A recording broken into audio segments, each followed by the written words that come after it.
from articles in the school newspaper attacking Black History Month, to the proposed cuts of our cultural studies departments, to a hate crime which saw a student tormented for months simply because of the color of his skin. It is clear that our campus has some soul searching to do. And it is clear that the student body, the administration, and the faculty all need to come together as one to examine how San Jose State as a whole treats the diverse population that makes up the campus.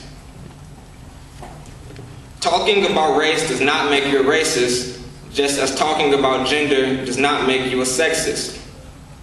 Acknowledging these things simply means that we're able to better understand and, more importantly, celebrate the different variations in the cultures that makes our San Jose State melting pot so great. With that said, I do not wish to take up any more of your time. We all came here tonight to hear an award-winning speaker talk about racism, not to listen to me ramble. So without further ado, straight out of West Detroit, let's hear a round of applause for Dr. Micheal Eric Dyson.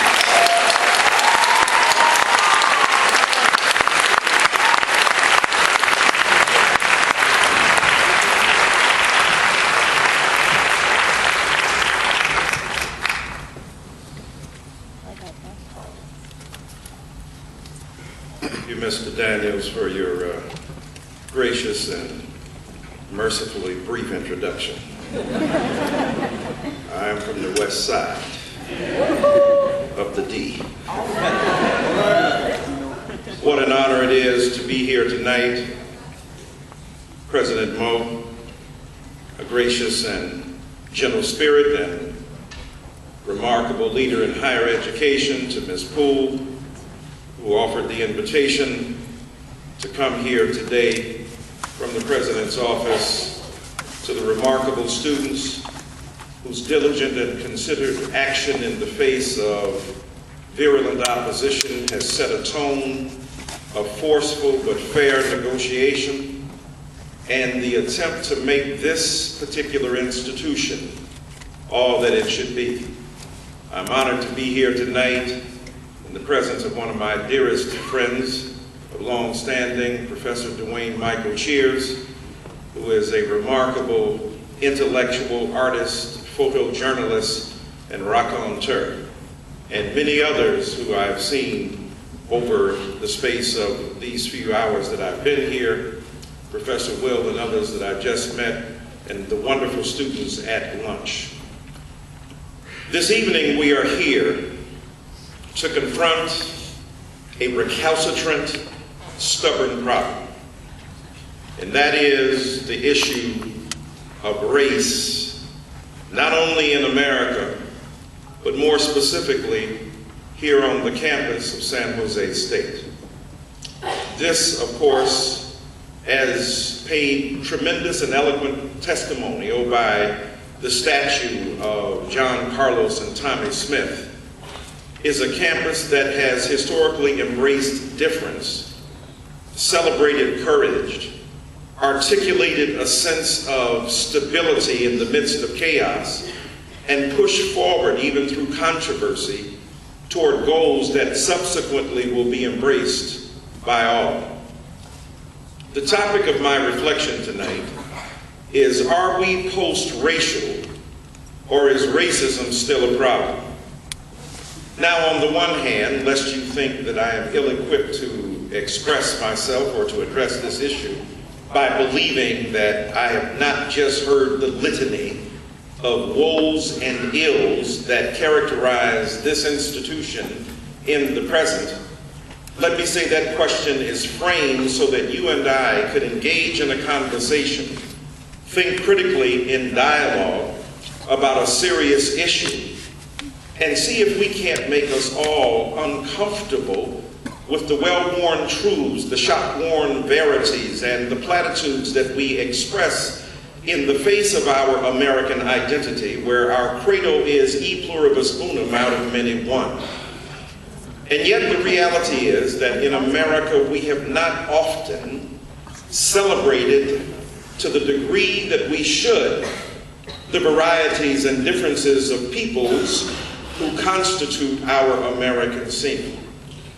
On the one hand, many people thought with the election of Barack Hussein Obama that this nation had moved beyond its paralyzing and poisonous racial atmosphere, that we had somehow rejected the premises of racism and embraced instead a colorblind, race-neutral future where all people who desire to participate in our society would be granted that privilege without fear that their skin color or their pigment would contradict or somehow subvert their potential participation. So some people believe that now that we've got President Obama, what more do you want? Now that we have put him into office, racism has been resolved. Well, we can tell by the sometimes bitter treatment of President Obama that racism hasn't even stopped in regard to him.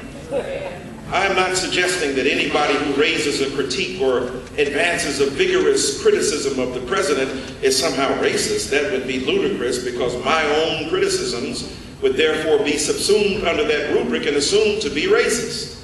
All of us should have vigorous viewpoints and powerful insights about whoever occupies the ultimate space of political power in America.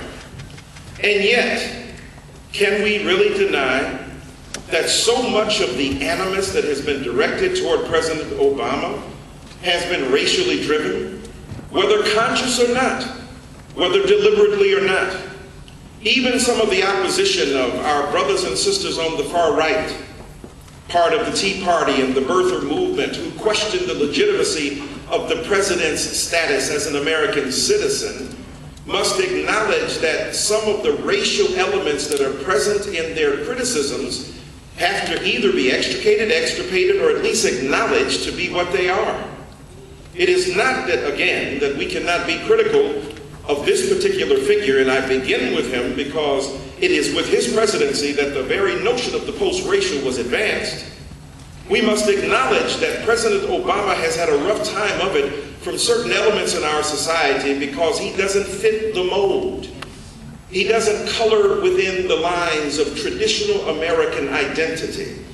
He doesn't play the game according to the very standards of those who have evinced race as the basis of judging other human beings. Here is a man who, with extraordinary gift and eloquence and power and a fascinating preoccupation with even-handed application of identities and ideals of America to the broader populace, here's a man, despite being a very balanced and fair and just and non-angry black man,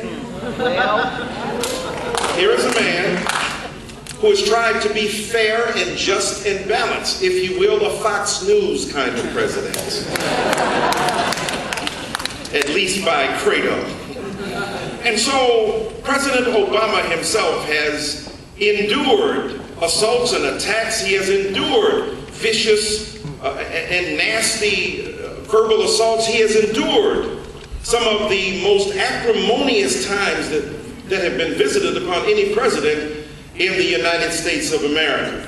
And I begin with him because if he is not a black man who can be liked by America, scarcely one can be invented or created or born. And I say this because if he is the litmus test of our advance, and we must be fair, those who said that America had come to a post-racial period said so because of his election, we must now also acknowledge that the rejection of him and the repudiation of him predicated upon pigment, a kind of pigmented preoccupation with his skin, a kind of pigmentosis, an obsession with, conscious or not, that a black man has ascended to such a degree of power that it upsets and turns topsy-turvy the very ideals and notions of power in America. But it is even more complicated than that. We have believed, some of us, that the election of one man has somehow changed the course of American history. And to be fair, the election of President Barack Obama does signify an extraordinarily powerful leap forward in race relations in America. Many African American and other people said, "This is a day I thought would never come." My own mother in her mid-70s said she never believed she would see the day that a black man would darken the Oval Office, that a black man would ascend to the heights of American power and become the chief executive officer of America, Inc., that never in her lifetime would she see a black man walk down Air Force One and embrace his black wife and his two black children, and together with their dogs walk off into the sunset. Now, true enough, when he walks down Air Force One, he got a little swag. He's got a little flavor with it. He doesn't dispel all stereotypes. He does play basketball, after all. A kind and gentle man, a man who seeks not to upset the apple cart, but in seeking not to upset the apple cart, perhaps has inadvertently done us damage insofar as he has not often spoken on an issue about which he is eminently qualified to speak. It would be akin to having Michael Jordan as president but can't speak about basketball. Or the greatest of all time, Kobe Bryant. No. Stop your hatred. Stop it right now.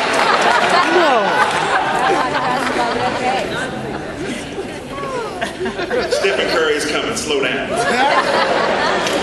And so, if this man, President Obama, wrote as he did, and I would argue that is the case, one of the most affecting and powerful memoirs of race, struggling with what it meant to be a black person in America, struggling with his own racial identity because he was biracial. He is, of course, the inheritor of both white and black parents and genes and societies and social structures. Here, after all, is a man who understands what it means to be caught betwixt and between, not white enough for those who failed to recognize his white ancestry and not black enough for those who did acknowledge that he was a contender for his black identity. Contender, I say, because he wasn't born with that privilege of being assumed and presumed to be sufficiently black. He had to work his way inside of blackness, and therefore he had to learn a bit more, argue a bit more vigorously, study a bit more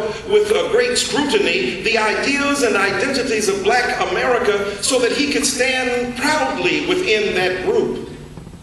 And so here was a man who learned it the hard way. He earned his way inside of blackness. He read Malcolm X and Du Bois. He struggled with Taylor Branch's sweeping epic of American history in the King years. Here was a man who wrote Dreams from My Fathers, an eloquent, poignant, piercing, self-critical, occasionally self-deprecating memoir that tells the truth about the struggle to come to maturity as a black human being with biracial pedigree and ancestry.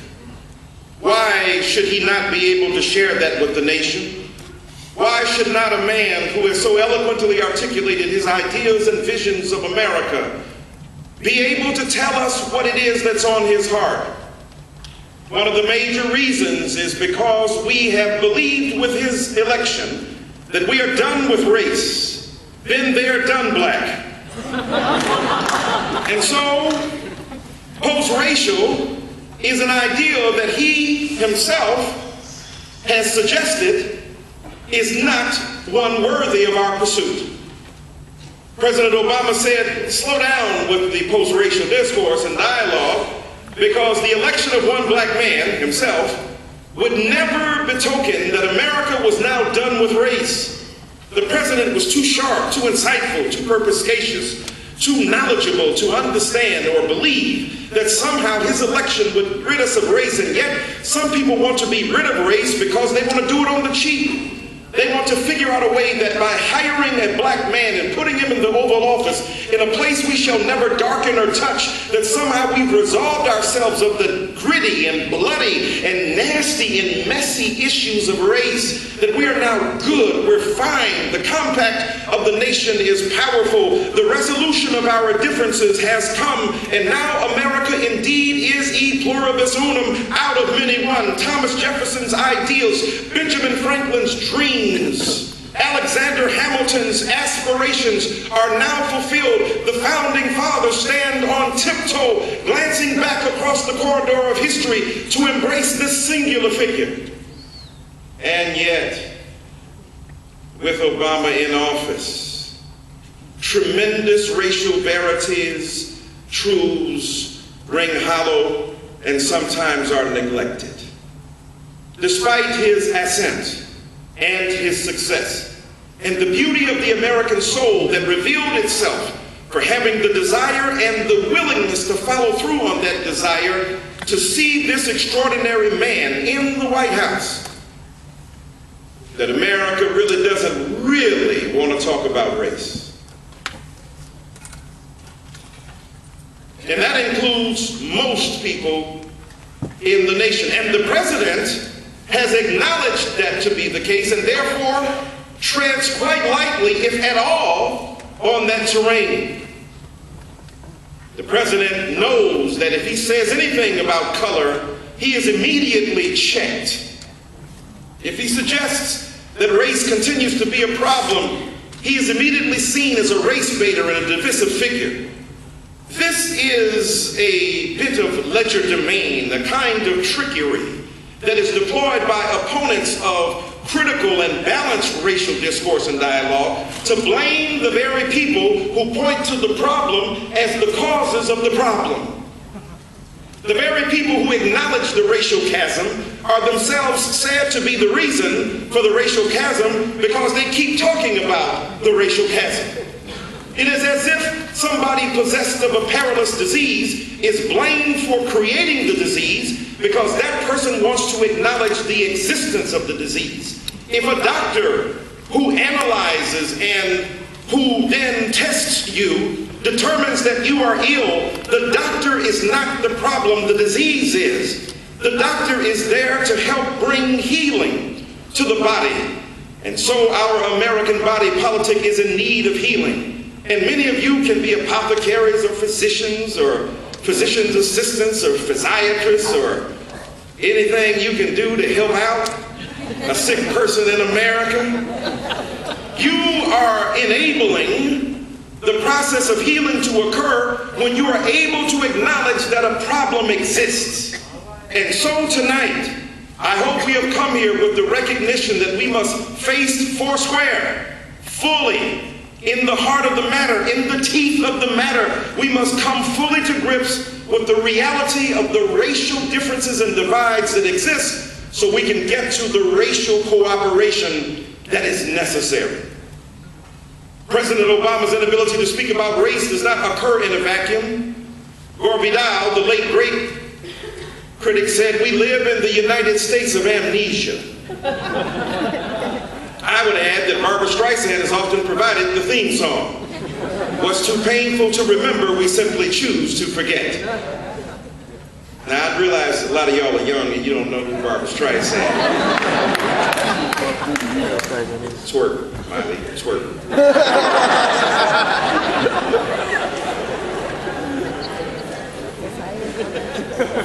I hear you, Future. Get her to working. So what's interesting, that's for the young people, don't even worry. What's interesting is that we live in this state of amnesia because we are addicted to forgetfulness.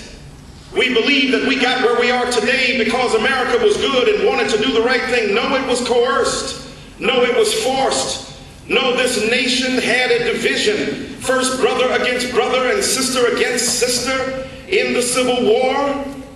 And then after slavery, about which that Civil War was fought despite the historical revisionism that has clogged the arteries of our clarity. that this nation in a reconstruction, and then in the denial of opportunity to black people, and then in Jim Crow, which instantiated and enshrined racial and radical difference between the races, white water fountain over here, black water fountain over there, as if white water was wetter.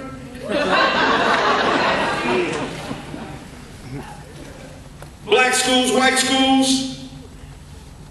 white people vote, black and other people don't vote. And so there was a two-tiered system. There was an inequality rigged into the system.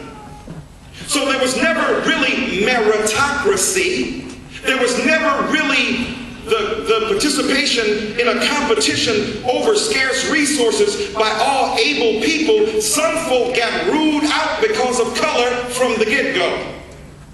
So when Babe Ruth stroked 714 home runs, he did so against other white ball players, not against the best ball players that existed.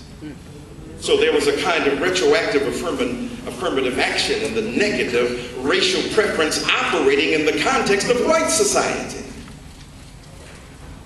And as a result of that, this two-tiered system operated not simply black versus white. You live in California. You know that the black-white divide is not the only one, but the black-white divide has been the major artery through which the blood of bigotry has flowed throughout the body politic for our history. Colorism is still real. Even in Latino communities, the darker you are, the more problems you tend to have. There's a difference between a white Cuban from Miami and the black Dominican from Washington Heights and Harlem.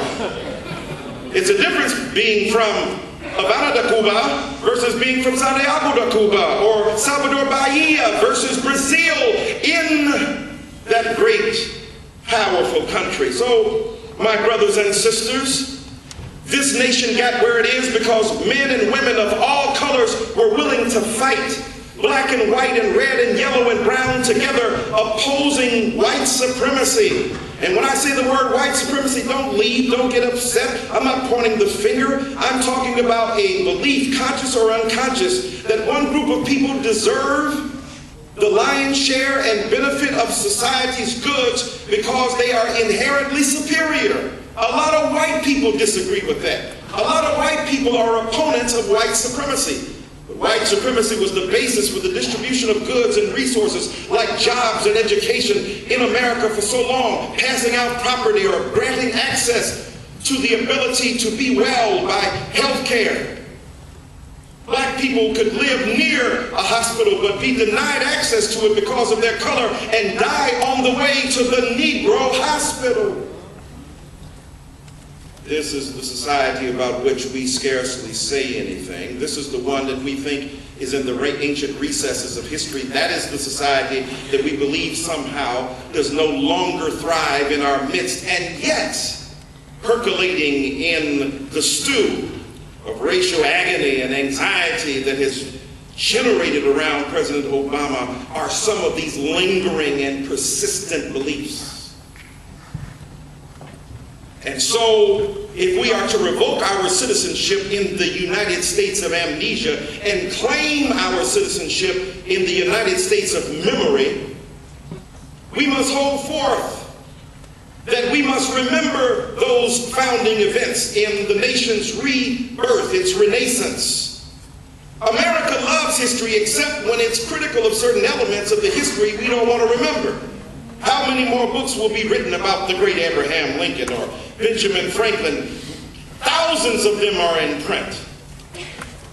We cannot get enough of talking about how great America was at its founding and its original principles of freedom, justice, and equality. We cannot get enough of the discourse about the Constitution or the Declaration of Independence or the Bill of Rights. But when we come to speak about America's original sin, then we are lax and lazy. We are linguistically challenged. We are incapable of expressing ourselves because that history hurts, it's painful. And I understand that if you're a white person in America today, you don't want to have fingers pointed at you as you were the origin of a problem that predated your existence. You're just trying to get some Kool-Aid. And now the history of racial animus is laid at your feet. Dude, I didn't even know about that. Sorry. when we challenge and quibble with that particular notion, we say that true enough, that may be the case, but we often inherit goods and resources for which we were not responsible, but for which, nevertheless, from which we benefit. So even if we didn't intend racial animus, racial hierarchy, white supremacy, even if we didn't intend or believe that a society would be predicated upon pigment or divided by color, we have benefited from that in terms of the privileges we enjoy. And so America must come to grips with the history that has been made, with the divisions that exist, with the blood that is shed, and with the turmoil and the trauma that has existed. If we tell the truth about the Olympics today, where the issue of sexual orientation was at the fore, where we were arguing with Mr. Putin and other representatives of Russian society about the degree to which they were able to legitimately acknowledge gay athletes, we see with Tommy Smith and John Carlos that the mere gesture of solidarity with their brothers and sisters brought consternation. The commentators that day denigrated them, suggested that they were un-American. And now here we stand these many years later with their statues erected at San Jose State. This is a remarkable testimony to our racial maturing, but it also repudiates and rejects our blithe indifference to the process of history. We got to get into the gut, into the trenches, into the nasty, funky realities that represent our racial struggle and trauma, and we cannot pretend that it didn't happen at the expense of some people's lives, their blood, their limbs. Viola Luizzo, a white woman from Detroit, was murdered in defending black people. James Reed, the white Unitarian minister, murdered. Abraham Joshua Heschel, the Jewish rabbi, stood in arm to arm with Martin Luther King Jr. to defend the rights of African American people, and thousands and hundreds and thousands of unlettered and untutored and anonymous black men and women stood tall to represent the best interests not only of their group but of this nation.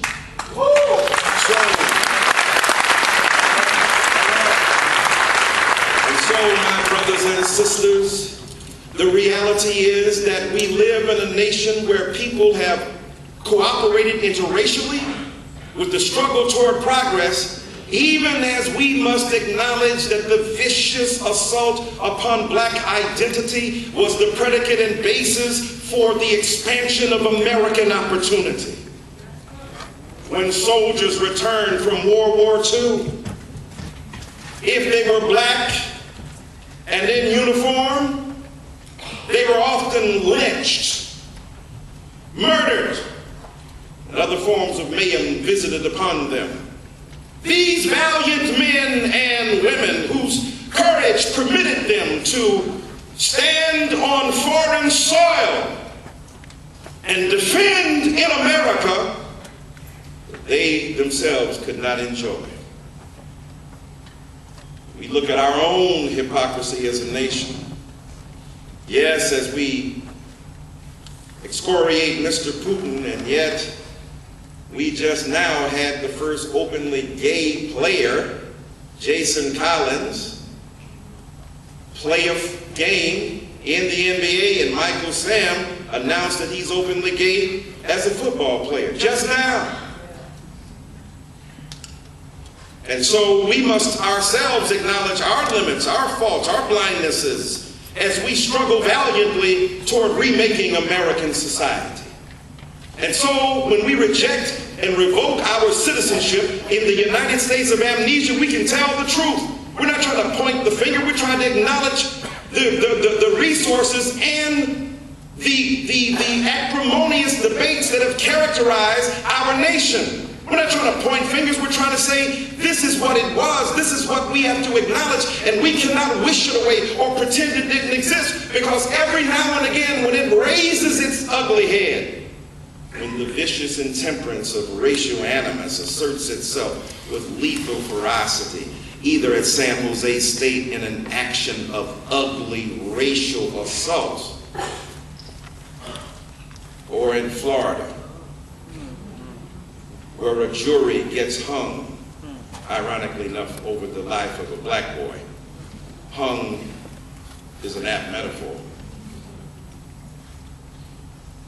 Over a man who willfully shot into a car because the citizens of that state who happened to occupy that Dodge Durango had music that was rattling the machine and perhaps his car, and as a result of that, his anger and hostility were directed toward them. And if the script had been flipped or the colors reversed, we know that no black man can believe he can roll up on a car of white teens playing Ozzy Osbourne or death metal or Smells Like Teen Spirit.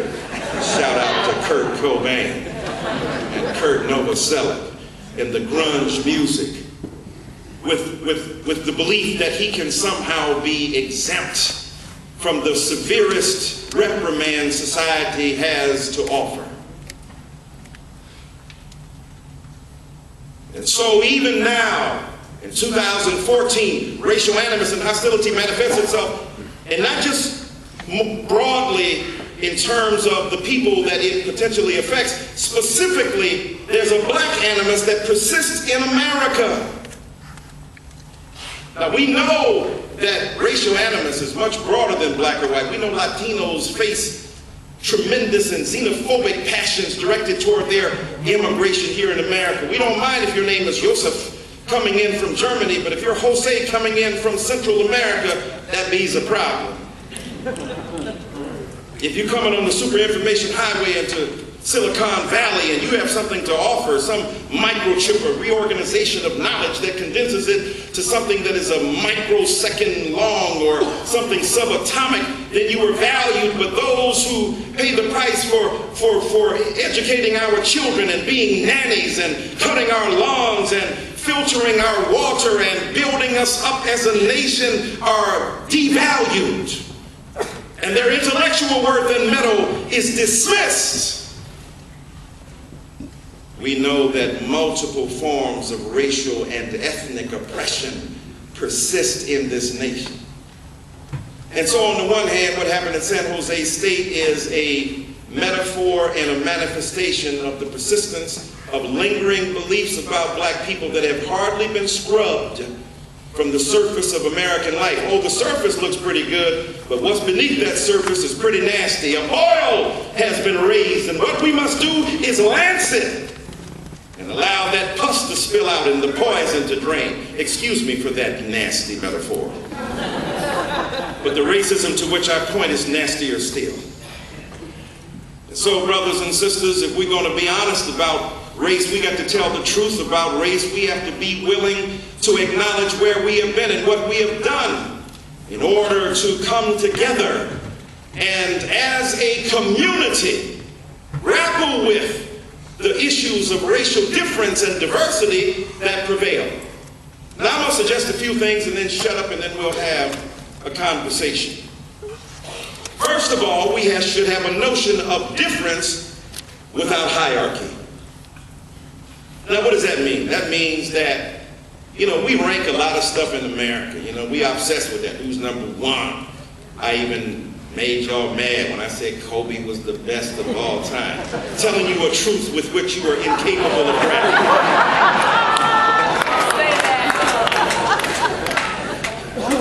Haters. But we're obsessed. I'm obsessed. We're Americans. Who's first? Who's number one? Is Kobe better? Is KD better? Who's going to win the MVP?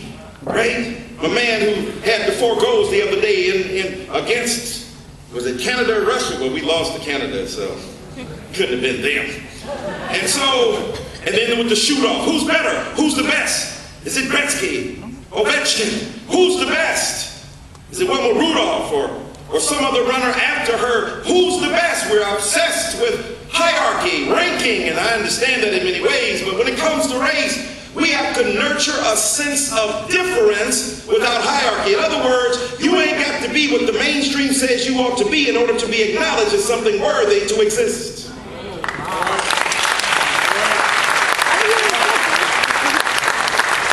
talent and skill should be acknowledged. I remember reading once Saul Bellow, the great writer, won a Nobel Prize, speaking about his views against diversity, against multiculturalism more particularly. And he said, when the pygmies produce a Dostoevsky, then we can have them in the canon. To quote Diddy, slow down, Mace, you're killing them. Or to quote somebody who amplified Mace's own beliefs, that's esoteric, don't worry, ask a young person who Mace is later on, Mace and Bethea. So, do the pygmies have to produce a writer that is Dostoevsky in order for them to be acknowledged? In other words, when black people and people of color produce a writer on the level of, on the par with Dostoevsky, well, you know, all white folk ain't Dostoevsky either now. See, that's part of the problem with such comparisons, is the presupposition of white superiority that rarely gets challenged, presuming that right skill and right ability exists in such stunning record that no manifest record of mediocrity exists. But I do not concur. I teach at a predominantly white institution. Take my words. Laziness ain't got no color. Mediocrity does not know ethnicity or race, or even gender for that matter. So the reality is, my brothers and sisters, don't presume that the standard you evoke means that your people, your group, your tribe and tradition has met the standards of excellence. What has happened is that power has reinforced your value as normative. That don't mean it's excellent, that just means it's powerful. And so when I think about American difference, Michael Jordan wasn't playing the game like others. Bill Russell wasn't playing like others. Michael Jordan brought a different kind of thing than Bob Cousy or the great Larry Bird. Difference without hierarchy. The point is that they can both be excellent. They can both earn a spot in the annals of American sport because of their various and different contributions. And in American race, we must stop penalizing people for not being cookie-cutter reflections of the dominant society. We must accept difference without hierarchy. It doesn't mean that you don't have quality. That ain't what I'm saying now. I'm not saying anything goes. I wouldn't want to do to America what was done before, when anything that white went, anything that was white was accepted even against manifestly superior brown or red or yellow or black examples. No, what I'm talking about here is that excellent examples of difference that challenge the status quo and that are different from the norm must nevertheless be accepted and respected because of the truth they bear and the excellence after which they pursue and the beauty and the power of the example they set. That's what I'm talking about. White preaching ain't the same as black preaching. I don't know if you know that or not. Black folk got denied going to white churches, then we develop our own church. It's a different thing. You know, we saw some of this with Jeremiah Wright. I know many white people said, my God, I thought you were talking about Jesus. He's in there talking about politics and God damn America, my Jiminy Cricket. But we do stuff in black churches because black churches were the institutions that allowed the flourishing of black life. And so we became political, we became social. We used our resources to address the problems of our community. Black churches became institutional expressions of our desire to be good and to deal with politics and society and to deal with race and gender and sexuality and to grapple with what it meant to be a human being. Different than in some white churches, different without being superior or inferior. America must come to grips with allowing a proliferation of differences. That's number one. Number two, we got to have in our own situation, circumstance, institution, college, university, church, social life. We have to have an appreciation for the fact that we can be racially specific without being racially exclusive. Racially specific without being racially exclusive. That means that we realize that race makes a big difference. The incident and incidents that happen here, the redundancy of black history, really though. Interesting. And students have a right to express themselves. I ain't mad at that. But you gotta clap back. To use a hip-hop metaphor, or to be more cerebral, you have to articulate a countervailing narrative that permits you to desituate the legitimacy of the comment. All right. You gotta clap back at it. All right. So don't get mad, get eloquent. Right? Articulate your viewpoint too. Redundancy? What's more redundant in America than July 4th? Could be redundant too. You celebrate it every month, how great we is, how great we are. America, the great nation. Look at Fox News. Redundant, redundant, repetitive, redundant, and redundant on redundancy. Okay. Redundant? Why? Because black people exist in every sphere, but we fought to have that right to exist. We made a way out of no way, so to speak. And so when white Americans say, why don't we have white history? Some people shoot back, well, 11 months of the year is white history. I won't say that. Because you got to give a month to Latinos and one to women, then the rest of it, maybe. And then some of them are white too, so it's complicated. And some black people are white too, so even on Black History Month, white folk get in. It's like when white folk tell me about the president. Hey, the president is white too, you know. I say, really? We can't even get one whole brother up in the White House. You gotta claim him too. Okay, I tell you what, there's some brothers in prison who half white. Claim them too.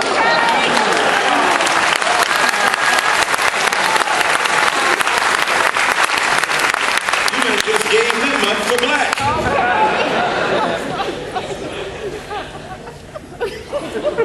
And so, racially specific without being racially exclusive. Yeah, when we talk about redundancy and people make arguments about the intellectual worth or value of black people, my God. Dostoevsky among the pygmies. We got Toni Morrison and James Baldwin. We got Ralph Ellison and Alice Walker. We got Hilton Howes. We got Brother Phillips. We got so many writers of depth and profundity and fertility of mind and fecundity of intellectual and linguistic expression.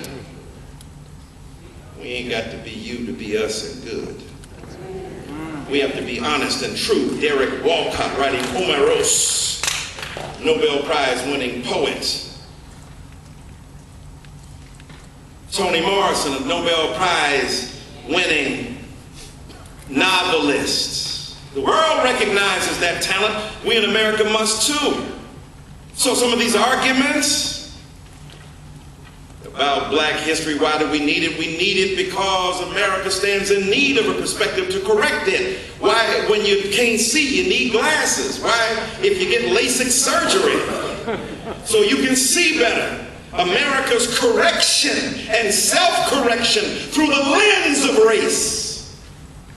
The ophthalmology of racial difference.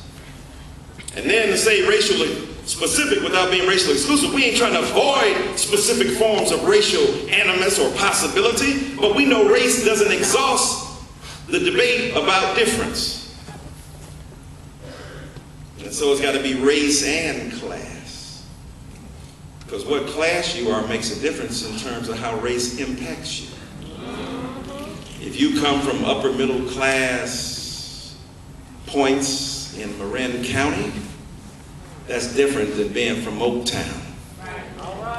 And a guy who knew both expressed it. He said, somebody wake me, I'm dreaming. I started as a seed, the semen, swimming upstream, planted in the womb while screaming. On the top was my pops, my mama hollering stop from a single drop. This is what they got. Not to disrespect my people, but my papa was a loser. Only plan he had for mama was the blanker and abuser. And even as a seed, I could see his plan for me. Stranded on welfare, another broken family.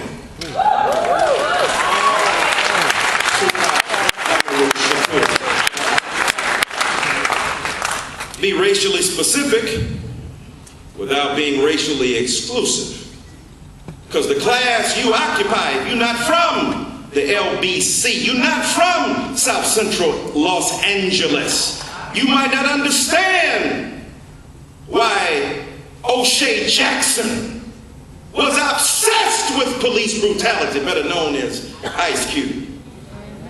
After police coming straight from the underground, a young nigga got it bad because I'm brown and not the other color. Some police think they have the authority to kill a minority. Blank that, cause I ain't the one for a punk blank blank with the badge and the gun to be beaten on and thrown in jail. We can go toe to toe in the middle of a cell, messing with me cause I'm a teenager with a little bit of gold in a pager, searching my car, looking for the product, thinking every nigga is selling narcotics. That was a revelation to not only white America, but to some black folk too, in upper middle class existence who didn't know about the rage, the post-industrial urban spaces of collapse in America, listening to the great philosopher Christopher Wallace. We used to fuss when the landlord dissed us.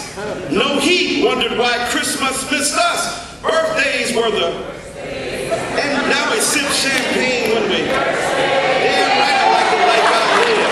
Because I went from... And if you don't know... I know.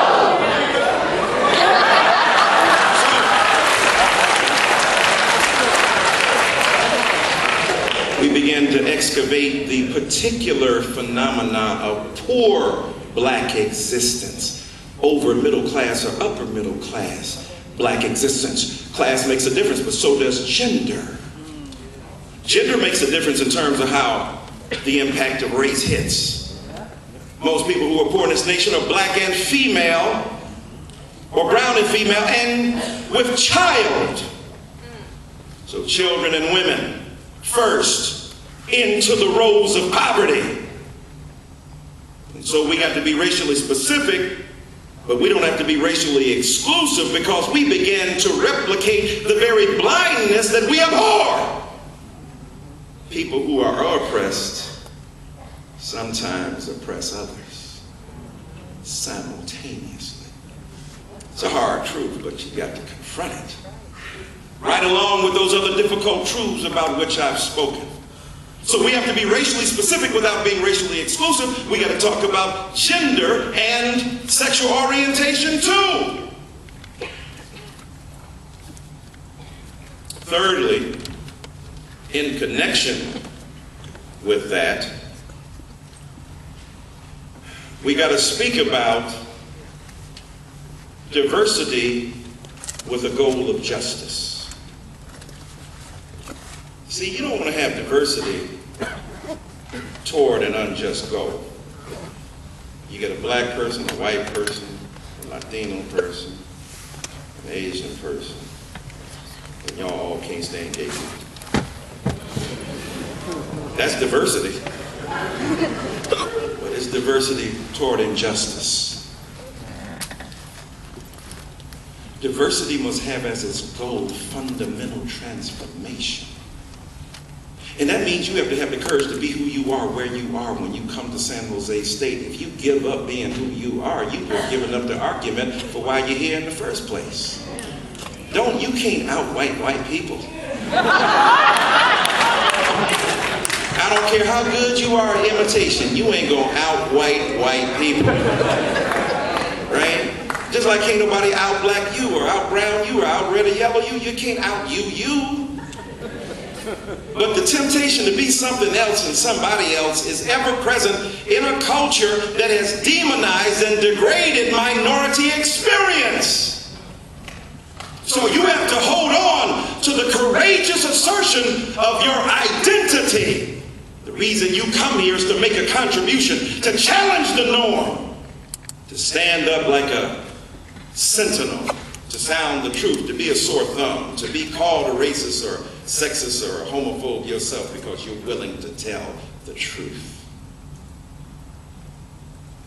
That diversity must be toward a just goal, to create a just society where everybody is able to flourish, where nobody will be punished like that young man was punished here, where nobody will be subject to vicious forms of oppression that we thought were wiped away with the election of an extraordinary man, and yet that man exists while the criminal justice system is still unjust. Diversity toward justice.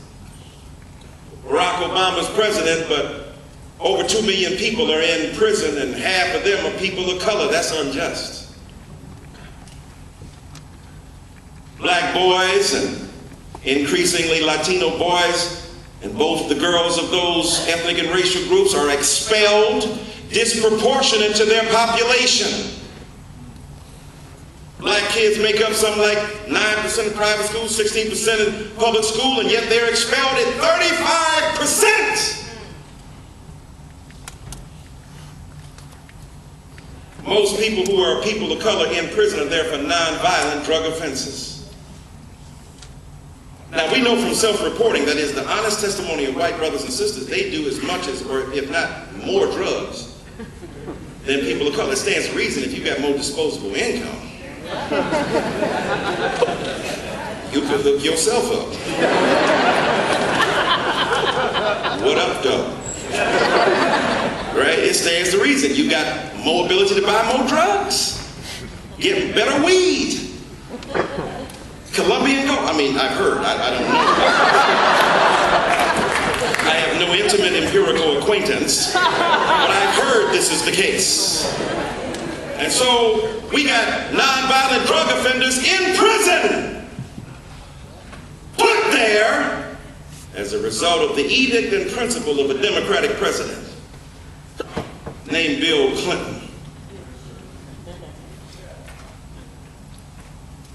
And so diversity toward justice means that we have to have diversity, but we need to be just in our appreciation for what the goals are.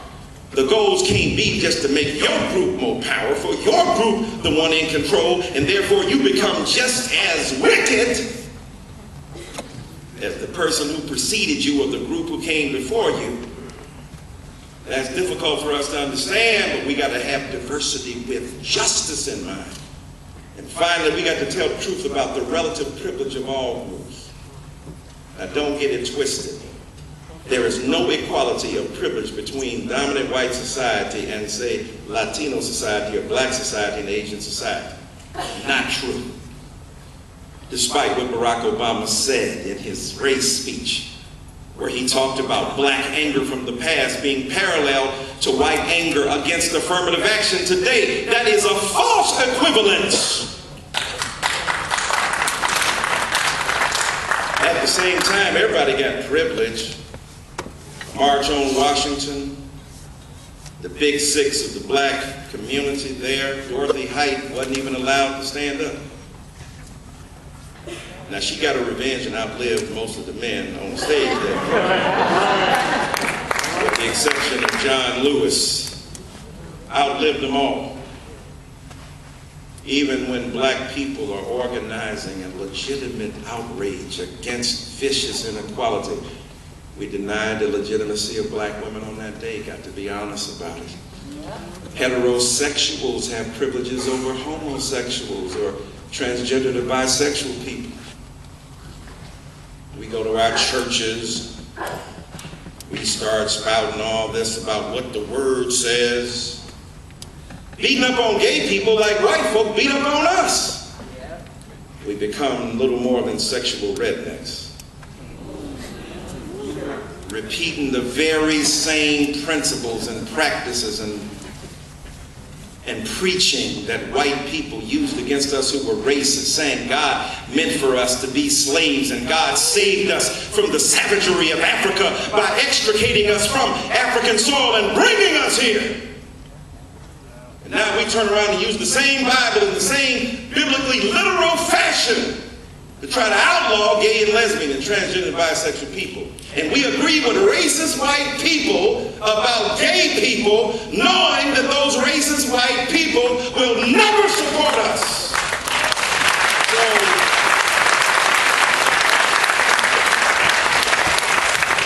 then our sexism is reinforced and our homophobia is reinforced. And our war against young people is reinforced. Some of us are ageist. We don't want to see young people flourish. We dogging them out, talking about their sagging pants. If you wouldn't sag so much, maybe people wouldn't shoot you. If you didn't play that loud music. Really? Because the Pope put Tupac's changes in the Vatican as something to be preserved. You gonna shoot the Pope? A 187 on the dude in a pelican uniform. Are we gonna do that? So here we are beating up on young people. You got sagging pants. Well, maybe if you lifted their vision and their dreams and their aspiration, lifted their hope, maybe their draws would follow.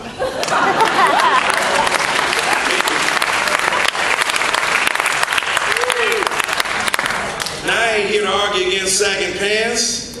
Some of us just jealous because we ain't got nothing to hold on to the sag.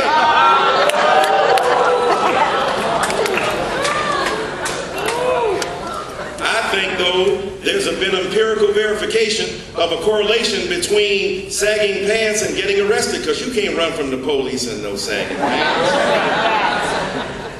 My point simply is beating up on young people as a means to create a sense of racial solidarity, to suggest that young people are themselves the problem, that their way of speaking, their culture, their ideas and identities are somehow worthy of the racism that they received is ludicrous. And the privilege of age has denied the legitimacy of perspective of young people who should challenge us. The civil rights movement was made up of young people. Martin Luther King Jr. himself was a baby, 26 when he comes to prominence. The Freedom Riders were students your age, 18 and 19 and 20 and 21. And so if you will solve the problems of San Jose State University, you must recognize the past. You must acknowledge the truth of the trauma that has trampled the freedom of so many who are here today. You must join in solidarity with others, not to create more victims because of your righteous outrage against your victimization. And then we have the potential to make this university everything that it can be and should be when we respect the integrity of black intelligence, black students' equality, the freedom to exist as human beings, learning on a campus, joining with every other here, Latinos, and gay, lesbian, transgender, bisexual, poor white people, people from places where we've never heard, in Appalachia or even in the Delta, or people even in the far north of California. Then, when all of us together grapple with our history, tell the truth about our struggles, open ourselves to self-critique, then this university can become the great space of learning and flourishing that it was always intended to be. Thank you.